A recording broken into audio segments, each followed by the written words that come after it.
Abra no Evangelho de João, capítulo 6, amém? João capítulo 6, versículo 35. Amém? Vamos ler o versículo 35, 36 e 37, amém? Evangelho de João, quarto livro do Novo Testamento. Evangelho de João, capítulo 6, versículo 35, 36 e 37. Espero todos achar para a gente tomarmos a leitura, amém?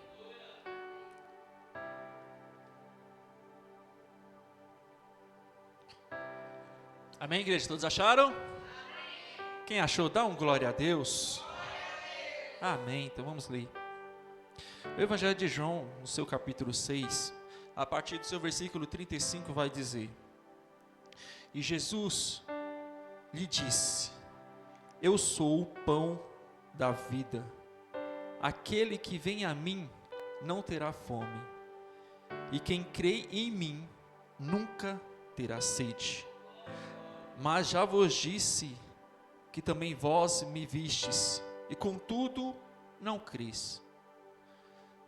Tudo que o Pai me dá virá a mim, e o que vem a mim de maneira nenhuma o lançarei fora. Amém?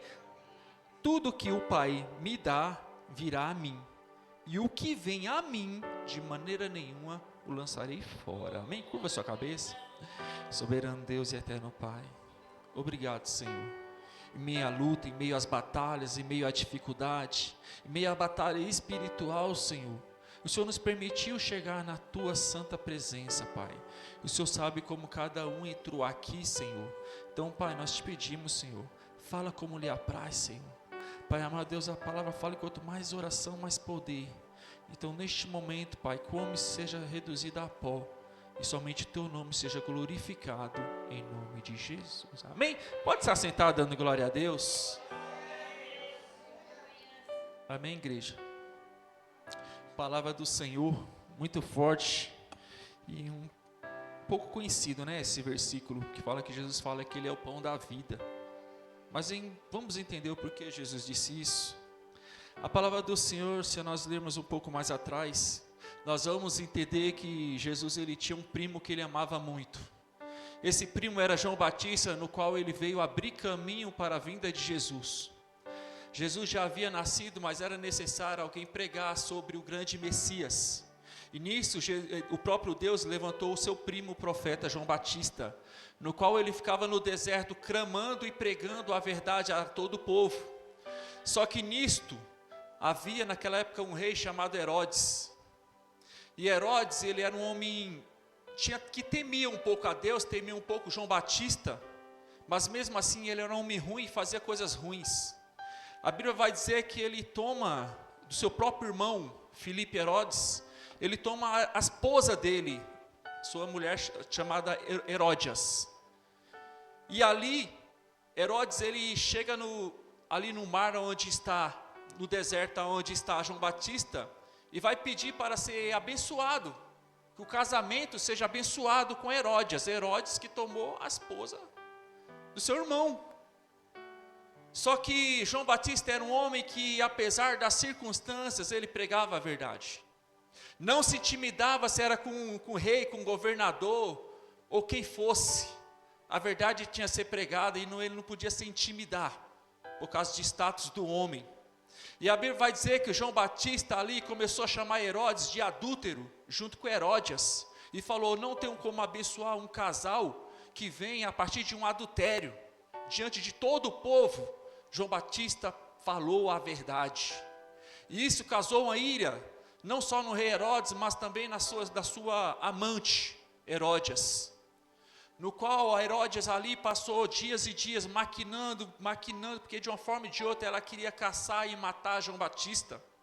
E nisso, num dia, numa grande festa, numa festa onde mulheres ali foram se apresentar, concubinas foram se apresentar, dançarem diante de príncipes reis, como era costume naquela época, Herodes preparou uma armadilha para sua filha dançar diante de Herodes, e Herodes se agradou da dança. E Herodes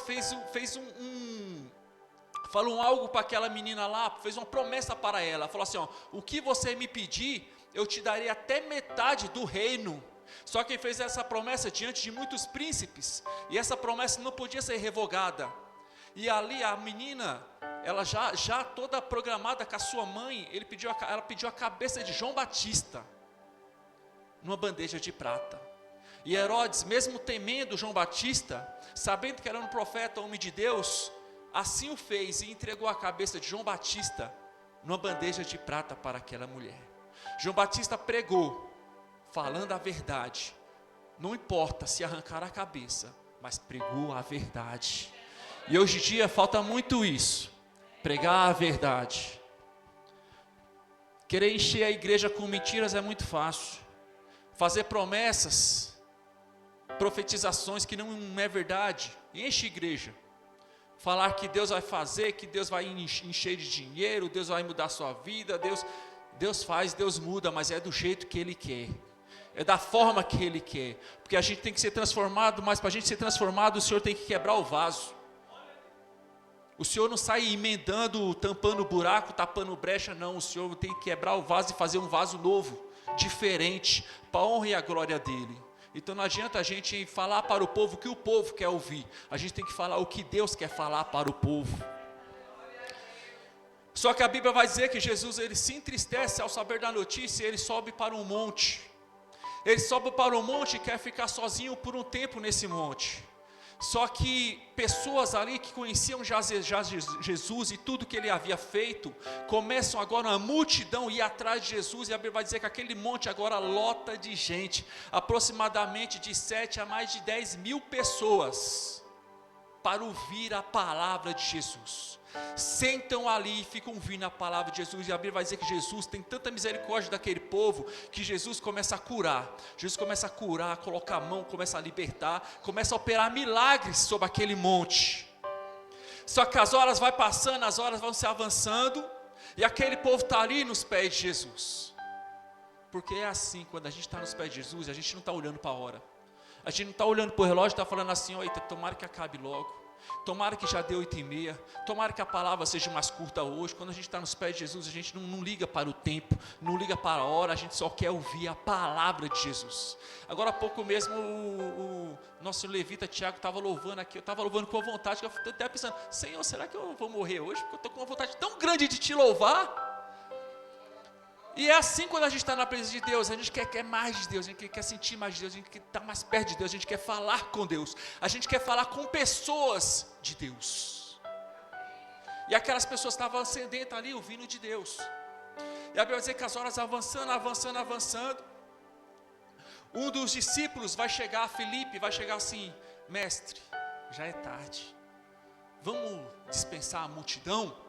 Porque aqui está deserto, não tem onde eles comprar nada para comer. E Jesus testando o discípulo, porque Deus ele ainda testa. Porque a gente, para ser aprovado, a gente tem que ser provado.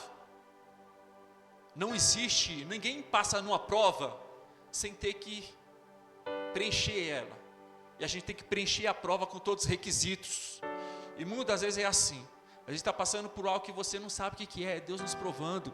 E ali Deus prova, o Filipe fala assim, compra tu pão para essa multidão? O que tu vai fazer? E Filipe, mas Senhor, como é que eu vou comprar? Nem 200 mil dinheiro eu vou conseguir comprar, não tem como comprar, muita gente. Deus estava testando, Jesus estava testando a fé de Filipe e dos seus discípulos. Ou seja, Filipe não teve a fé que Jesus esperava. Em meio àquela multidão, ele não teve a fé que o milagre poderia acontecer. Ele não teve a fé de falar assim, Jesus, tu pode fazer algo, Jesus. O Senhor pode fazer algo e alimentar essa multidão. Ele não teve essa fé. Ele não teve a fé de aqueles discípulos que acordou Jesus, falou, Jesus, ó a tempestade, acalma essa tempestade. Ele não teve essa mesma fé que sabendo assim, ó, Jesus está na frente. Jesus está aqui, então desperta Jesus, chama Jesus, fala assim, Jesus, ó, o Senhor pode, então faz. Ele não teve essa fé. Mas a Bíblia vai dizer que vai ter um homem, um pouquinho meio ignorante, todo mundo conhece, chamado Pedro. A Bíblia vai dizer que Pedro chega para Jesus, Senhor, tem um menino aí que tem 5 pães e 2 peixes, é pouco, mas é o que tem. É pouco, mas é o que tem. Às vezes é pouco, mas o Senhor está falando, então apresenta a mim o teu pouco. Me mostra o que eu não estou perguntando do muito, eu não estou perguntando quanto que precisa, eu estou apenas te pedindo para você me mostrar o teu pouco. Não adianta ter o muito, se o muito não está apresentado a Deus. Agora mostra o pouco, que eu vou fazer o milagre, eu vou operar o milagre, eu vou multiplicar na sua vida, a partir do momento que você fala assim, Senhor, isso aqui é o que eu tenho. A Bíblia vai dizer que o Senhor pega aqueles 5 pães e 2 peixinhos daquele garoto, o Senhor coloca em 2 cestos o peixe e o pão, o Senhor levanta, e além de falar, Pai, multiplica, além de falar, Pai, eu preciso de 10 mil pão, Pai, eu preciso de 10 mil peixes, o Senhor, Ele só levanta e fala, Senhor, obrigado. Jesus fala assim, obrigado pelo pouco que eu tenho. A Bíblia vai dizer que Ele dá glória pelo que Ele tem. E quando Ele desce, Ele entrega para os discípulos e vai falar assim, ó, põe a multidão em ordem, fileira de 50 e fileira de 100. Sabe por quê? Porque para receber tem que estar em ordem. Quer receber tem que estar em ordem. O Senhor tem muitas bênçãos para entregar, mas às vezes na nossa vida nós está todo bagunçado. A gente está tudo errado, fazendo as coisas para Deus de qualquer jeito. Estamos vivendo de qualquer jeito, não estamos vivendo como servos de Deus e pedindo, Senhor, opera o milagre, Senhor, faz isso, Senhor, faz aquilo. O Senhor fala assim, eu quero entregar, mas você não está preparado para receber. Como é que eu vou entregar se a sua vida não está em ordem? O Senhor fala, vai distribuir para o povo, não está? Está o alvoroço, não está? Não vai ninguém receber enquanto não pôr todo mundo em ordem. Pode esperar, pode aguardar, enquanto não estiver tudo em ordem, ninguém recebe. Escuta aí, igreja, enquanto não estiver tudo em ordem, ninguém recebe. Os discípulos vai e começa a preparar aquelas multidão, tudo enfileiradinho, sentado ali na relva, tudo sentadinho no gramado ali, ó, a fileirinha, tudo bonitinha. Tem que estar na ordem para receber, não é de qualquer jeito. Quer receber, mas quer receber de qualquer jeito, não recebe. Os discípulos põem na ordem. E agora vai preparar aqueles cestos, vai entregar um para o discípulo, outro para o outro discípulo, e vai entregar. A Bíblia vai dizer que os discípulos começam a entregar ali, começam a entregar, mas oxe, mas não era 5 pães, o pão não acaba, e começa a entregar, e o pão, não, conforme ele vai tirando, o cesto vai enchendo, não, me dá outro cesto aí, que esse aqui já está cheio demais, e foi passando, e foi entregando, e conforme, além de esvaziar e enchendo os cestos, e ninguém está entendendo nada, mas só tinha 5 pães e 2 peixes, mas por onde está vindo isso? E de onde está vindo isso? E entregando, o povo se enchendo, o povo fartando, o povo comendo, até todos se encherem e fartar assim, eu não aguento mais comer. Eu já estou muito cheio, tá bom, não quero mais pão não, tá bom, não quero mais peixe não, eu estou muito cheio. Mas era uma multidão que ia passar uma noite inteira de fome, o Senhor falando, não, nessa noite vai haver fartura. Quando aquele povo todo se farta, o Senhor vai perguntar, como é que está aí? O discípulo vai falar assim, ó, sobrou 12 cestos cheios. A glória, o milagre é para sobrar na nossa vida. A gente só tem que estar preparado para receber. Se o Senhor entrega para a gente de qualquer maneira, ei, vai escapar da nossa mão. Eu quero, mas quero de qualquer maneira, vai escapar da nossa mão, vai dar tudo errado, vai sair das rédeas de Deus.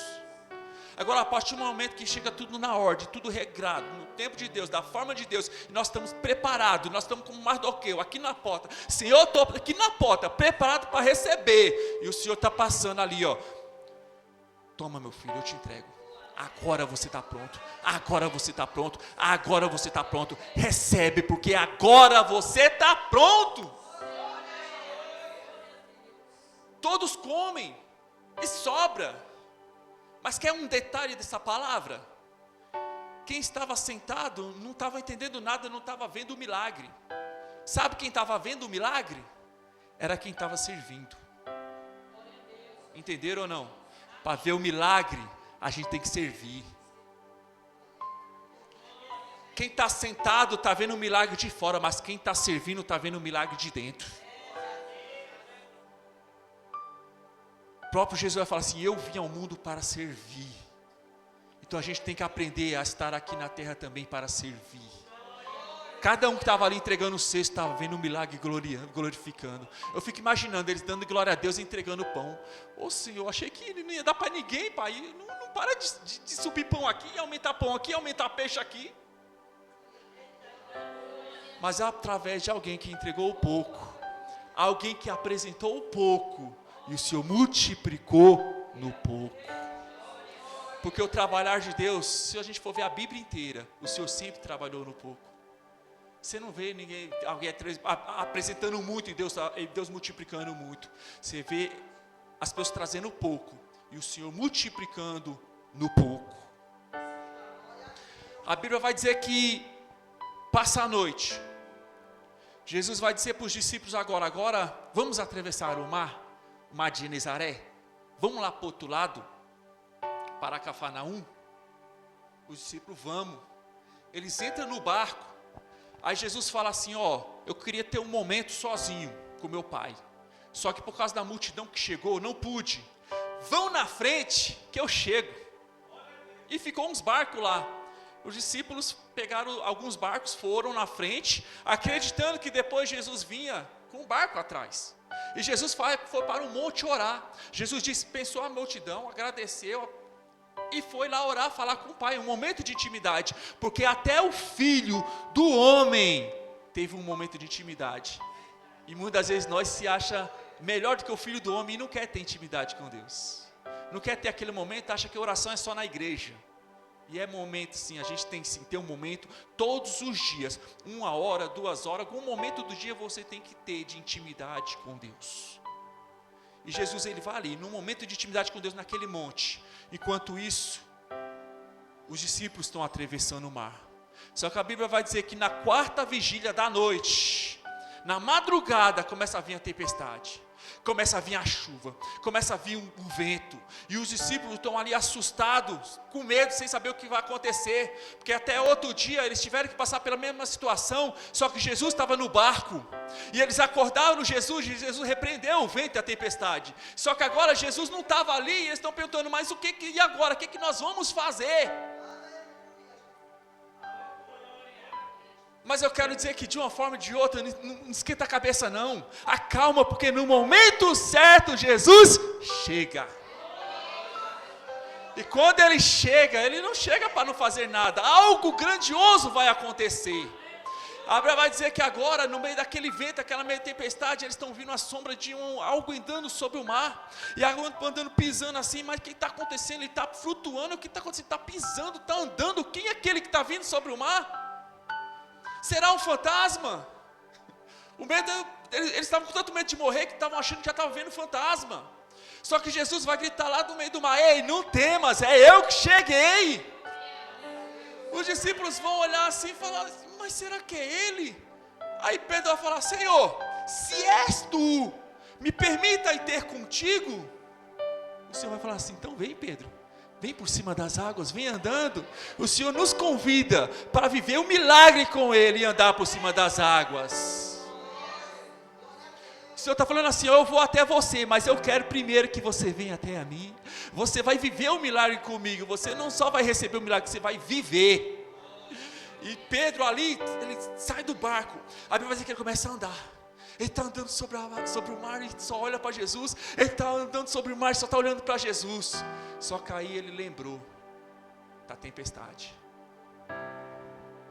Está ventando. E se a tempestade me derruba? E se o vento me derruba? E começa a perder o foco. Começa a tirar o foco de Jesus e começa a olhar para a dificuldade. E agora? O tempo. A fúria, o vento. E agora? Sabe o que acontece quando a gente começa a olhar para isso? A gente começa a diminuir Deus nas nossas vidas, sabia disso? Deus, Ele é tão grande. Me lembra até a história do menininho que falou: pai, qual o tamanho de Deus? Aí o pai mostra o avião: tá vendo o avião, o tamanho dele? Já contei essa história aqui. Bem longe o aviãozinho, bem pequenininho. Aquilo ali é Deus. O menino olha e fala: Senhor, pai, como Deus é pequenininho? Não, você não entendeu. O pai pega o menino, coloca no carro e leva até um aeroporto. Chegando lá está um avião gigantesco. O menino chega assim, aquele avião, olha para o lado. Mas pai, como o avião é grande? Ele falou assim, então meu filho, é que você não entendeu. O Senhor, Ele é pequeno quando nós estamos longe dEle. Agora, quando a gente chega perto dEle, Ele é imenso. O Senhor é imenso. E muitas vezes é assim quando a gente começa a olhar para a dificuldade cresce tanto na nossa vida que a gente esquece do tamanho de Deus. Como Davi, né, começa a olhar para o gigante. Mas Davi falou o quê? Não, eu vou contra você, no nome do Deus vivo, do Deus de Israel. E é assim que a gente tem que enfrentar o nosso dia a dia, é enfrentar as tempestades, falando assim, ó, foco em Jesus, foco em Jesus, foco em Jesus. Tá, tempestade aqui, tá vento aqui, não tem problema não, eu estou andando sobre o mar e meu foco é Jesus. Mas começou a afundar, o que vai fazer? Eu estou perdendo o foco, eu estou desesperado, o que eu vou fazer? Faz igual Pedro, não perde tempo não. Pedro começou a clamar, Jesus, Jesus, Jesus. Sabe o que Jesus fez? Eu ainda estendo a mão, meu filho. Você pode estar lá embaixo, você pode estar afundando, você pode estar achando onde ninguém te alcança mais. Jesus está falando assim, eu ainda estendo a minha mão, eu ainda te faço submergir sobre as águas. Ei, no fogo eu estou contigo, no mar eu estou contigo, você não vai se afogar, você não vai queimar. Nessa dificuldade você não vai morrer. Clama Jesus, os discípulos clamaram Jesus quando estava no barco e a tempestade estava assolando. Mas agora a gente vê Pedro, a tempestade assolando ali, Pedro afundando, e Pedro agora clama Jesus mais uma vez. Jesus estica as suas mãos, pega Pedro e traz ele à tona para respirar. E é o que Jesus faz conosco quando a gente clama a Deus. Porque perder o foco, eu falo para vocês, infelizmente é normal. Não é fácil não. Quando a gente tem projeto, a gente tem planos, a gente tem sonhos, e a gente vê que está indo tudo contra, o vento está levando tudo ao contrário, e você fala, não vai dar certo, não é possível, está dando tudo errado, tudo errado, a gente começa a perder um pouco o foco, mas é quando a gente está perdendo o foco que a gente tem que aprender a clamar, aprender a gritar, Jesus, estou perdendo o foco, me salva. A Bíblia vai dizer que Jesus entra no barco, na hora cessa tempestade, cessa vento, o mar calma, e eles atravessam ali para Cafarnaum. Só que eles atravessam, amanhece o dia, e aquele povo todo, cadê aquele povo todo? 5.000 homens, fora as crianças e as mulheres, mais de 10.000 pessoas, cadê esse povo todo? Ficou lá do outro lado. E a Bíblia vai dizer agora no versículo que nós lemos aqui no capítulo 6, a partir do 35, que o povo agora acorda de manhã, cadê Jesus? Mas cadê Jesus? O povo está tão maravilhado com aquela multiplicação, que agora eles começam a procurar Jesus pela multiplicação. Se ele multiplicou pães, o que ele não pode fazer na nossa vida? Vamos atrás de Jesus. A Bíblia vai dizer que ali tem outros barcos, eles entram nos barcos e atravessam o mar, de Tiberíades até Cafarnaum, e vão atrás de Jesus, eles querem encontrar Jesus novamente, e eles encontram, só que a intenção do povo já era outra. A Bíblia vai dizer aqui que Jesus, ele vai dizer assim que, no versículo 25, ó, e chegando no outro lado, disseram-lhe, Rabi, quando chegastes aqui? Ou seja, o povo chega lá e encontra Jesus, e fala, Senhor, que hora que tu chegaste aqui, Senhor? Porque foi na madrugada que Jesus saiu e eles ainda estavam dormindo. E Jesus respondeu e disse, olha a resposta de Jesus, ele sonda coração. Você pode enganar o homem, enganar quem você quiser, Jesus você não engana. E ele vai dizer assim, ó, Jesus respondeu e disse, na verdade vos digo, que me buscais, não pelos sinais que viste, ou seja, não pelos milagres que eu fiz, mas porque comesses do pão, e vos saciastes. O povo estava o quê? Se eu fiquei do lado deste homem, me fartei de pão e de peixe, eu quero é que ficar do lado dele o tempo todo. Então você está falando assim, você não está me procurando por os milagres que eu fiz, você está me procurando agora, estão me procurando agora por causa do pão, por causa da carne, por causa do peixe, do que eu posso lhe entregar. E não é assim que a gente tem que chegar até Jesus. E ele começa a explicar para aquele povo o que ele tem que buscar.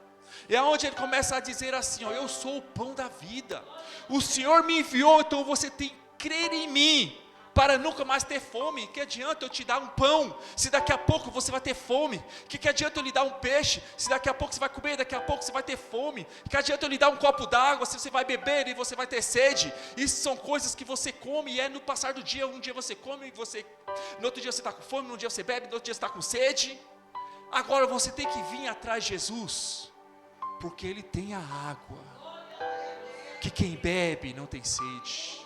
Ele tem o pão espiritual que só Ele tem, o pão descido do céu. O povo fala assim: mas Senhor, como é que o Senhor quer que eu creia no Senhor? Me mostre um sinal, porque nós vimos Moisés, aqui os nossos ancestrais aqui, eles andaram com Moisés e comeram o pão que caiu do céu. Jesus falou assim: eles comeram o pão que caiu do céu, mas não foi o pão do céu, porque só eu sou o pão da vida. Só Jesus é o pão da vida.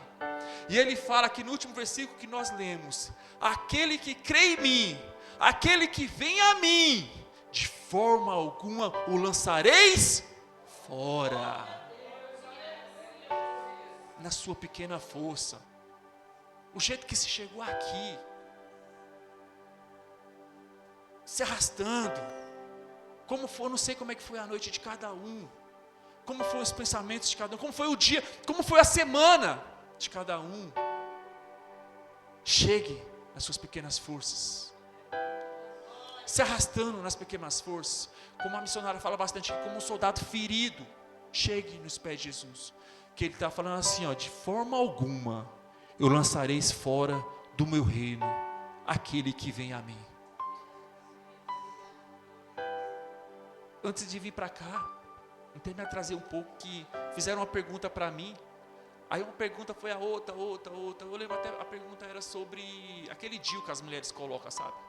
Que a Bíblia fala sobre o DIU e tal, porque disseram que uma igreja aí, que eu não vou falar o qual, falaram que não podia e tal, aí eu comecei a trazer um estudo bíblico sobre isso.